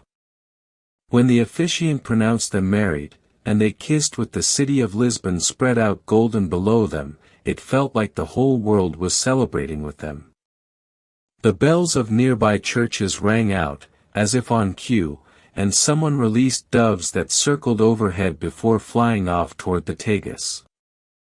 The reception was at a small quinta just outside the city, a traditional Portuguese celebration with long tables of food, endless wine, and fado performances into the night. Miguel played with other musicians, improvising and laughing. Ana danced with her father, with her new brothers-in-law, with old friends she'd known since childhood. They cut a cake decorated with hand-painted sugar tiles that Ana had made herself, miniature versions of her exhibition pieces. As the party wound down and guests began to leave, Miguel and Ana stood at the edge of the quinta's garden, looking back at Lisbon in the distance. The city was lit up against the night sky, a constellation of light stretching from the hills to the river. "Happy?" Miguel asked, his arm around her waist. "Happier than I knew I could be," Ana said. "You?" "Complete," Miguel said. "That's how I feel. Complete." They spent their honeymoon not abroad but in Portugal, driving along the coast from Lisbon to the Algarve and back. They stayed in small guest houses, explored hidden beaches, ate in family-run restaurants. They made love in rooms with windows open to the sea, fell asleep to the sound of waves, woke to the cry of gulls. It was simple and perfect, a chance to be alone together, to talk and dream and plan without the pressures of work or schedules. They decided during that week that they would try to take time like this regularly, to escape together, to remember why they'd chosen each other. When they returned to Lisbon, it was December, and the city was preparing for Christmas. They settled into married life with surprising ease. Ana had thought living with someone would be difficult, that she'd struggle with sharing her space, her routine. But with Miguel it felt natural, inevitable. He was home. Wherever he was, that was home. Miguel's tour was scheduled to begin in January. Instead of dreading it, they both looked forward to it now. Ana had prepared dozens of small tile studies, her supplies packed and ready. She'd arranged her commissions so nothing was due while they were traveling. She'd found a young artist, a recent graduate from the art academy, to take over the restoration work while she was gone, supervised remotely via video calls. The tour itself was magical. They traveled by train through Spain, France, Germany, seeing cities Ana had never visited and Miguel had only played in briefly before. They explored galleries and museums, ate local food, practiced their halting Spanish and terrible German. They made friends with other musicians, with gallery owners, with fellow travelers. Miguel's shows were small, intimate venues, exactly what he'd wanted.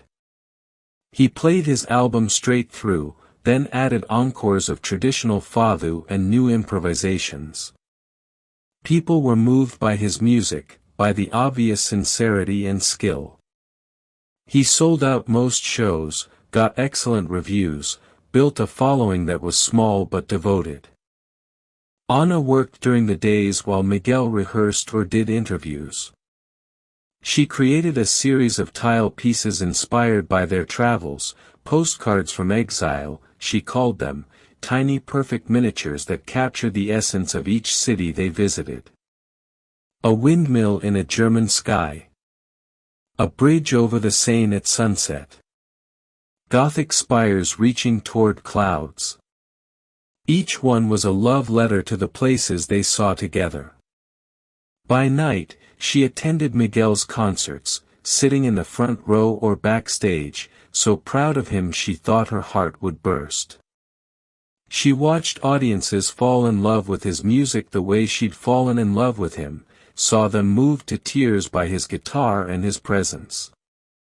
They returned to Lisbon in April, tanned and tired and so full of stories that their friends joked they'd never stop talking. They'd been tested, their new marriage had been tested, but they'd passed.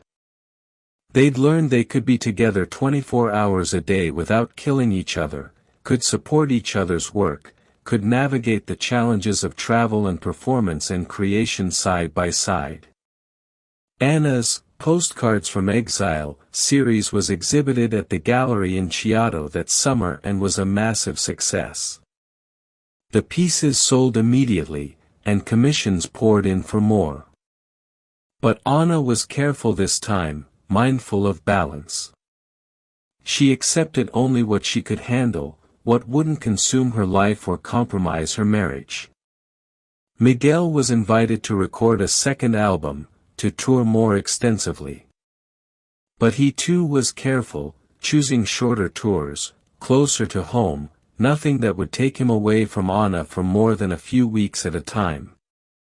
They'd learned that lesson the hard way and had no desire to repeat it. They bought a small house in Graca, not far from where they'd been living in Alfama. It had a garden where they could sit in the evenings, a large room that became Anna's studio, and another that Miguel used for practicing and recording. It had room to grow, for the children they hoped to have someday. Life settled into a rhythm, not the lonely rhythms of their lives before each other, but a shared rhythm, a duet instead of two solos. They worked during the days, came together in the evenings for dinner and conversation and love. They took walks through Lisbon, never tiring of their city, always finding new corners to explore or old favorites to revisit. They hosted dinners for friends, traveled occasionally, created continuously. Anna took on an apprentice, a young woman named Sophia who had her same patience and eye for detail. She taught Sophia her grandmother's techniques, passing on the knowledge as it had been passed to her, ensuring the craft would continue. It freed Anna to focus more on original creation, which both fulfilled her and made her feel like she was honoring all that Miguel had taught her about claiming her voice. Miguel played fado regularly at a new house in Alfama, one that had opened specifically to feature original compositions alongside traditional songs. He mentored younger musicians, taught occasional workshops at the conservatory, composed new pieces. His second album, Saudade Soul, Longing and Sun, was even better received than the first, establishing him as an important voice in contemporary Portuguese music. They learned to argue productively, to fight fair, to apologize quickly. They learned each other's rhythms and needs, when to push and when to give space.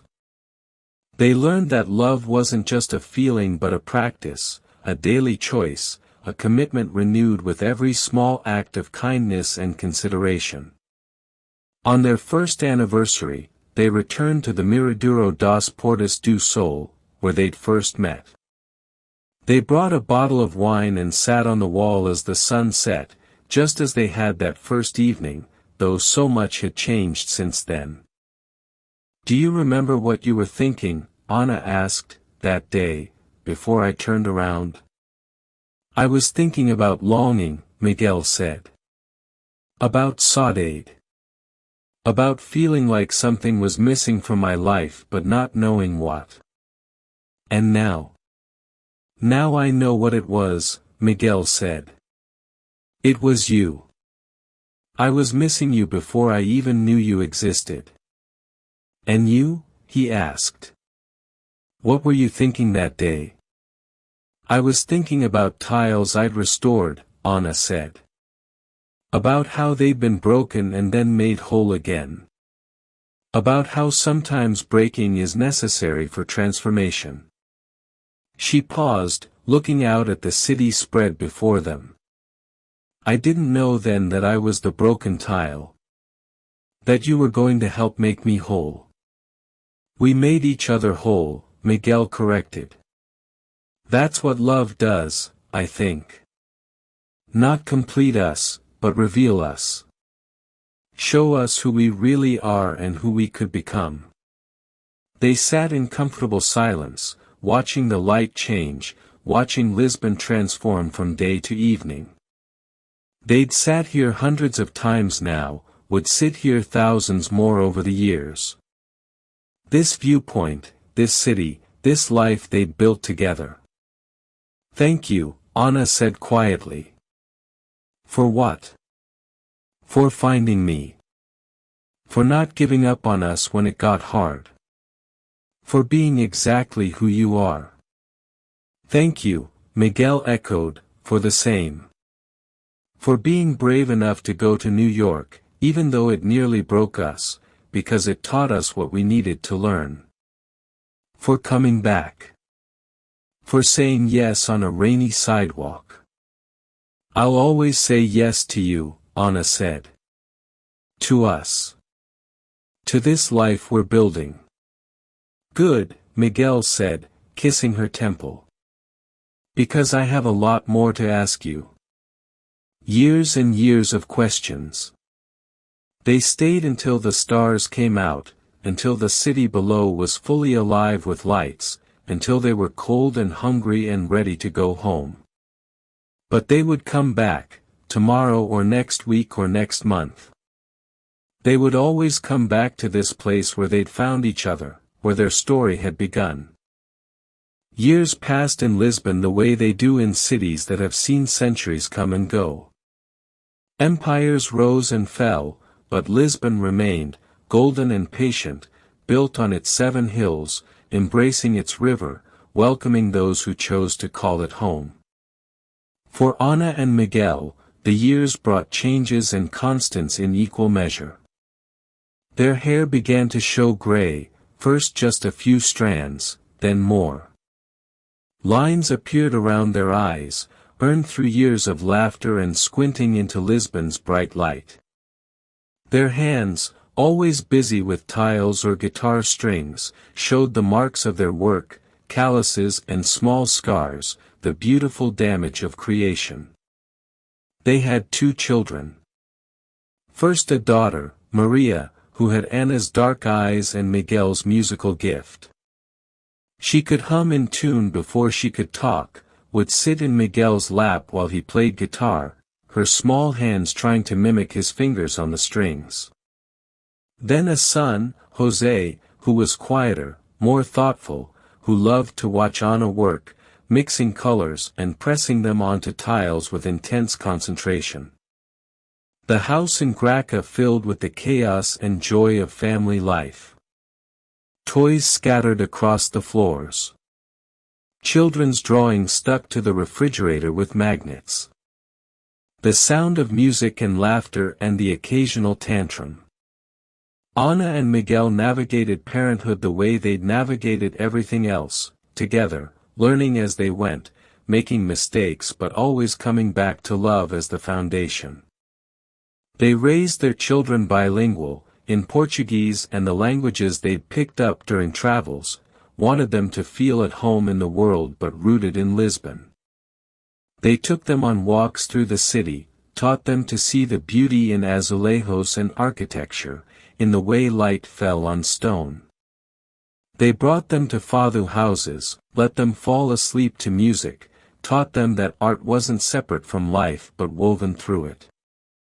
Anna's career continued to flourish. Her tiles appeared in prestigious buildings around the world, from a luxury hotel in Dubai to a private residence in California to a metro station in Paris. But her favorite work was always in Lisbon, the commissions for public spaces, for schools and hospitals and libraries, places where regular people would encounter her art daily. She developed a signature style, a blend of traditional azulejo patterns with contemporary imagery and unexpected colors. Critics called her work a bridge between past and present, between Portugal's rich artistic heritage and its modern identity. Anna just thought of it as telling stories, the only way she knew how. Sophia, her apprentice, eventually became her partner, taking over much of the restoration work and some of the commissioned pieces. Anna mentored other young artists too, taught workshops, gave lectures. She'd become, much to her surprise, a respected elder stateswoman of her craft, though she still thought of herself as that shy girl working alone in her grandmother's workshop. Miguel's music evolved too. He recorded 4 more albums over the years, each one exploring different aspects of Portuguese music and his own artistic vision. He toured regularly, but never for more than a month at a time, never further than Europe. His family came first, always. Sometimes Anna and the children joined him on tour, turning it into an adventure. Sometimes he went alone and video called home every night to read bedtime stories across the miles. He never became famous in the conventional sense. His music was too specific, too rooted in a particular emotional landscape, to achieve mass commercial success. But he had something better than fame. He had respect from his peers, devotion from his audience, and the deep satisfaction of knowing his work mattered, that it moved people, that it would outlast him. He still played every week at the fado house in Alfama, the one where he'd met Anna, where their story had really begun. It was his way of staying grounded, of remembering where he came from. Sometimes Anna would come and sit at their table, the one they thought of as theirs, and watch him play. Even after decades, it still moved her, still made her fall in love with him all over again. They grew old together, which is its own kind of art, its own kind of miracle. They learned patience with each other's bodies as they slowed down, with memories that became less reliable. They adapted to bifocals and reading glasses, to knees that ached in cold weather, to needing more sleep and moving more carefully. But they never lost the essence of what they'd found that day at the Miraduro. The connection, the recognition, the sense of home in each other. If anything, it deepened, became richer, like wine aging in a cellar or tiles accumulating the patina of years. They still took walks through Lisbon, though shorter ones now, with more stops to rest and catch their breath. They still visited their favorite viewpoints, though they sat more often than they stood. They still held hands, still kissed in doorways, still looked at each other like they held the secrets to the universe. Their children grew up and moved away, as children do. Maria became a musician herself, touring internationally, playing a style of music that blended Portuguese fado with electronic elements, creating something entirely new while honoring where she came from. José became an architect specializing in historical preservation, his mother's influence clear in his careful attention to detail, to honoring the past while building the future. Ana and Miguel became grandparents, a development that delighted them. They spoiled their grandchildren shamelessly, taught them about tiles and music, took them on walks through Lisbon streets, passed on the stories and traditions they'd received. On a warm evening in late spring, when Ana was 70 and Miguel was 73, they sat together at the Miraduro das Portas do Sol. They'd been coming here for over 40 years now, had seen the viewpoint renovated, had watched the city change around them while remaining fundamentally itself. They'd seen tourists come and go by the thousands, had seen neighbors grow old or move away, had seen the world transform while Lisbon endured. The sun was setting, painting everything in shades of gold and amber, the same colors that had illuminated their first meeting. Their hands were clasped together on the wall, spotted with age but still strong, still capable of creation and love. "Do you ever regret it?" Miguel asked quietly. "Choosing this life? Staying in Lisbon instead of accepting all those opportunities abroad?" choosing me and family over maximum career success. Anna was quiet for a moment, considering the question seriously as it deserved. No, she said finally. Not for a second. I achieved enough, Miguel. More than enough. My work will outlast me, which is all any artist can ask for. But more than that, I had this. Us. Our children and grandchildren. This life we built together. All the mornings waking up beside you, all the walks and talks and quiet moments. How could I regret any of that? I worry sometimes, Miguel admitted, that I asked too much of you. That in pushing you to claim your talent, I also somehow limited you. You didn't limit me, Anna said firmly. You freed me. You showed me I could be more than I'd allowed myself to imagine. Yes, I could have been more famous, richer, could have had exhibitions in every major city. But would I have been happier? Would I have been more myself? I don't think so. She turned to look at him, this man she'd loved for more than 40 years, whose face was as familiar as her own, whose presence beside her was as necessary as breathing. You taught me the most important thing, she continued. That the art isn't separate from the life. That how we love, how we show up for each other, how we raise our children, how we treat strangers, all of that is art too. All of that matters. The tiles I made are beautiful, I hope. But they're not more beautiful or more important than the life we made together. You always were wiser than me, Miguel said, smiling. You taught me about presence, Anna said. About being fully in each moment instead of always preparing for or remembering other moments. About the sacredness of the ordinary. Coffee in the morning, walks in the evening, sitting together watching the light change. You taught me that this was enough. More than enough. It was everything. They sat in comfortable silence, watching the sun sink lower toward the horizon. The city before them was eternal and temporary, ancient and modern, exactly as it had always been and completely new. What do you think happens next?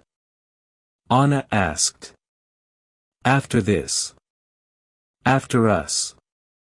Do you believe in anything? Miguel thought about this. I believe in continuation, he said. That nothing is ever really lost. I believe our love will echo somehow, that the music will continue in Maria's playing, in the children she'll teach someday. That your tiles will last for centuries, will be discovered by people who don't know your name but will feel something in the patterns you created. I believe in ripples, in influence, in the way one life touches another and changes them in ways we can't predict or control. That's beautiful, Anna said. I believe in Lisbon, Miguel added. That this city we love will still be here, golden and patient, welcoming new lovers who meet at Miraduros, new artists who capture its light, new musicians who try to translate Saudade into sound. The specific people change, but the spirit continues. And us? Anna pressed. Do you think we continue? I think we're already eternal, Miguel said. Every moment we've shared is eternal because it happened.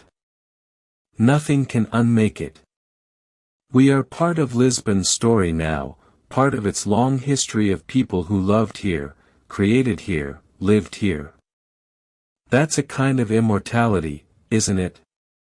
Anna leaned her head on his shoulder, fitting perfectly as she always had. I like that, she said. I like the idea that we're part of something bigger, that our small story is part of the city's great story. They stayed until the first stars appeared, tiny points of light in the deepening blue. They stayed until they were chilled, until their backs ached from sitting, until the viewpoint had emptied of other visitors and they were alone with the city and each other. Finally, slowly, they stood up. Miguel offered Ana his arm, and she took it, and they walked together down the narrow streets toward home. Their steps were slower now than they'd been 40 years ago, but they were together, and that made all the difference. As they walked through Alfama's maze of streets, past lit windows showing glimpses of other lives, other loves, they passed a young couple standing close together in a doorway, kissing like they'd just discovered that kissing existed. The couple didn't notice the elderly pair walking by, too caught up in each other, too amazed by what they'd found. Ana and Miguel smiled at each other, remembering. They'd been that couple once. They still were, in all the ways that mattered. Young love, Miguel said. Old love, Ana countered. It's all the same love, really. Just different seasons of it. They turned onto their street, saw their house ahead, lights warm in the windows, home waiting. Their daughter was visiting with her children, and they could hear music and laughter spilling out into the night. Ready? Miguel asked at the door. Always, Ana said. Always with you. They went inside together, into the warmth and noise and love, into the life they'd built stone by stone, note by note, tile by tile. Into the home they'd made in each other and in Lisbon, this city that had witnessed their love story and countless others, this eternal city that would continue to bring lovers together long after Ana and Miguel were gone. But tonight they were here, they were together, they were home. And that was enough. That was everything. Lisbon glowed golden in the darkness, the same light that had always drawn lovers and artists and dreamers to its shores. The Tagus flowed endlessly toward the sea, as it always had, as it always would. The azulejos on ancient buildings caught the streetlight and held it, glowing softly, telling their silent stories to anyone who cared to read them. And somewhere in the city, in a workshop or a cafe or a viewpoint terrace, two strangers were about to meet, were about to look at each other and recognize something, were about to begin their own love story in this city built on light and longing. Because that's what Lisbon does. It brings people together. It holds them gently. It teaches them about beauty and Saudade and the courage it takes to love despite knowing that all things end. It gives them the gift of golden light and terracotta rooftops and music that seems to come from the stones themselves. And if they're lucky, if they're paying attention, if they're brave enough to reach out when they feel that spark of recognition, Lisbon gives them each other. Gives them a chance to build something beautiful and temporary and eternal, something that will echo long after they're gone. This is Lisbon. This is love. This is the story that repeats itself endlessly, in infinite variations, each one unique and each one the same. Close your eyes now. Let the images fade. Let yourself drift into dreams. And perhaps, if you're lucky, you'll dream of a golden city on 7 hills, where the light is perfect and the tiles tell stories and love is always just one conversation away. Sleep now. Rest now. And know that somewhere, in the real world or in dreams, Lisbon is still there, waiting. Golden and patient and eternal. Waiting for the next love story to begin.